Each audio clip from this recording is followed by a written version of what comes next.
Mula sa sira-sirang bahay, pagiging tricycle driver, tanod, security guard at kung ano-ano pa, hindi sumuko sa pangarap, nag-OFW sa 3 bansa. Ngayon, napakaganda ng bahay niya. Guys, good morning! So eto, magdi-deliver tayo ng big size sofa ngayon sa Arangin, Nauhan. Ito na tayo finally! Nasa dulo ng mundo! Hi, madam! Hello! Second item na si sir ngayon. Kaya nga, congratulations! Nadadala talaga sa Haga, di ba? So, anong plan niya? Nakaganon? Okay. So, nakaganto. May ilaw po tayo? Wala po, brown out. Ang galing talaga. Hello, welcome to Mindoro.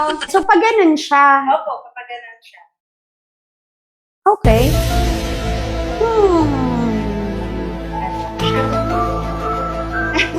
Masyadong malaki.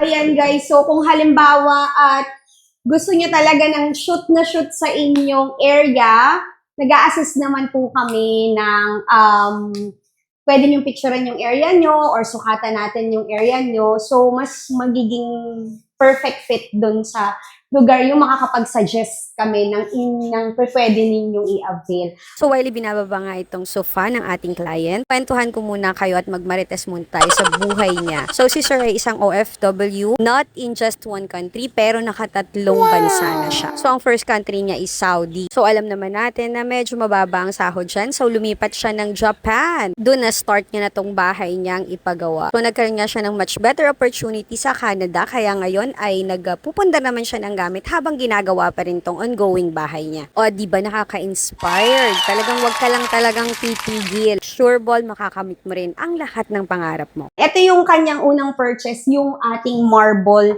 dining set. Kay si Susan, ayan, pwedeng iikot pag may marami kayong putahe. So, 6-seaters to, marble, and bato talaga siya. Ayan. So, second purchase na si Sir. So, looking forward ako na madami pa siyang makuha in the future.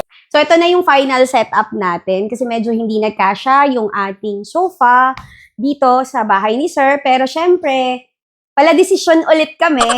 Lagi naman kami pala-desisyon sa delivery. So, ito na lang yung setup. Hiniwalay na lang natin dito sa kabilang side para magamit pa rin nila pag may bisita sila. So habang ina-unplastiking nga natin tong sofa nila, ay may sorpresa palang pananghalian itong ating client. Let's go. Okay, shy type, di bagay. Hindi naman bagay eh. Tatanggalin pala yan? Hindi naman natanggal yan. Kaya iikot. Nabinyagan namin ang aming deliver na table. Ayan. Thank you, sir, sa pa-lunch mo. Maraming salamat. Busog na busog nga at nakailang bulos pa kami ng native na tinolang manok at pritong tilapia. Solve!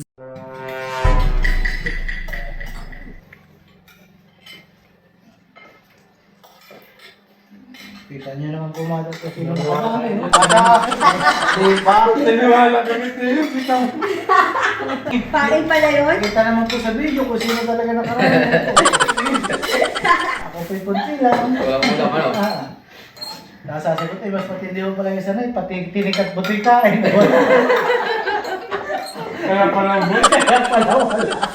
Dahil nga nag-uutay-utay si Sir na magpundar ng gamit, kinuha niya to sa 3 gives, 0 interest. Sulit na sulit at hindi mabigat sa bulsa. Kaya kung gusto niyo rin mag-avail ng installment, makapag-utay-utay magpundar ng gamit sa bahay, follow and message us in our Facebook page, Agustino Furnitures, Oriental Mindoro. Magandang umaga po sa inyong lahat po dyan sa Pilipinas. Una po sa lahat, nagpapasalamat po ako sa Agustino Furniture Mindoro.